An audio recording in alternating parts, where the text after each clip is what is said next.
আসসালামু আলাইকুম, কেমন আছেন সবাই? আবারও নিয়ে আসলাম আপনাদের জন্য নতুন ভিডিও। যে ভিডিওতে আপনারা দেখতে পারেন যে বরিশালের আনাচে কানাচে কোন রাস্তা দিয়ে কেমনে কি কোথায় যায় এবং কয় টাকা ভাড়া। এই রাস্তাটা হচ্ছে কর্ণকাঠি তালুদা মার্কেট থেকে শুরু করে বাকেরগঞ্জ রানিয়াট খেলাতে যায় ওই সোজা রাস্তাটা। আজকে এই ভিডিওতে দেখাবো কর্ণকাঠি মাদ্রাসা পাড়া থেকে শুরু করে তালুদা মার্কেট পর্যন্ত কি কি আছে কি নাই এবং কয়টা ভাড়া। কতদূর গেলেই সামনে যেয়ে দেখবেন বাম পাশে একটা দোকান, ওই দোকানটা হচ্ছে লেসু চাচার দোকান, সবাই চেনে। এবং ডাইন পাশে একটা উঁচা ওই উঁচা দিয়া ভুইয়াকান্দা শাহজাহান চেয়ারম্যান বাড়ি এবং সরকারগঞ্জ যাওয়া যায়। বাম পাশে একটা সেহন রাস্তা আছে, ওই রাস্তা দিয়ে ভোলার রাস্তা ভার্সিটি মানে বাইরে যায়। ডাইন পাশেই দেখবেন আমার বাংলাদেশ ফাউন্ডেশন, এখানে গরিব এবং দুস্থ অন্ধলোক পড়ালেখানো করা হয়। আমার এই ভিডিও দেখে অন্য এলাকা এবং অন্য গ্রাম এবং দূর দেশের যে কোনো জেলার মানুষ ভিডিও দেখে উপকৃত হবে, কারণ কোথায় কেমনে কি যায় এবং কোন রাস্তা দিয়ে যায় কয়টা ভাড়া এটা ভালো করে বুঝতে পারবে। কেউ ভুলভাল অন্য রাস্তা দেখাইবে এবং বেশিটা ভাড়া নেবে এটা কিন্তু পারবে না। কতদূর গেলেই দেখবেন পিচ রাস্তা শেষ, ঢালাই রাস্তা শুরু হয়েছে। ওইটা হচ্ছে কর্ণকাঠি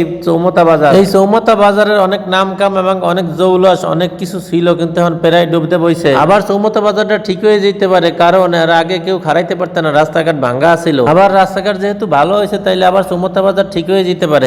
মাদ্রাসা তালুদর মার্কেট ভাড়া কিন্তু 5টা, কেউ আবার 10টা দিয়েন না। এই ভিডিওটা আবার বেশি দেখে খুশি হইবে দেশের মানুষ যারা বিদেশ থাকে হেরা, কারণ বিদেশে বইয়ে দেশের কোনো কিছু দেখলে হ্যাঁ মনে মনে অনেক ভালো ঠায় আপন মনে হয়। চৌমতা বাজার শুরুতে এবং শেষে দুই জায়গায় 2টা মসজিদ আছে, যে জায়গায় খুশি আমরা নামাজ পড়তে পারবেন। কতদূর সামনে গেলেই দেখবেন চার রাস্তা ভোলা তালুদর মার্কেট, ওখানে কিন্তু চার রাস্তা দিয়ে চারদিকে যায়। ওখানে কমনে কি কেমনে যায় ওটা কিন্তু পরে দাম ভিডিওতে। এই যে তালুদর মার্কেটে চলে আসছি, অনেকগুলো দোকান এবং চৌরাস্তার এই যে উপরে উঠেই ডাইন দিকে যায় চরকাউয়া 0 পয়েন্টে, সোজা যায় পোলের হাট এবং বাম দিকে যায় বরিশাল এবং বরিশাল ইউনিভার্সিটির জায়গায়। আজকে যে রাস্তা দেখাইছি এরপরে আরেকটা রাস্তা লই আপনার সাথে দেখা হইবে, কেমনে কি যায় কত কি ভাড়া ইয়ে নিয়া। এই ভিডিওগুলো দেখে বেশি খুশি হবেন দেশের মানুষ যারা প্রবাসে আছেন তারা, কারণ তাদের এই আনাচে কানাচে ছোটখাটো রাস্তা দেখে ভালো লাগে। আজকে এই পর্যন্তই, দেখাবে পরবর্তী কোনো ভিডিওতে। ভালো থাকবেন, আসসালামু আলাইকুম।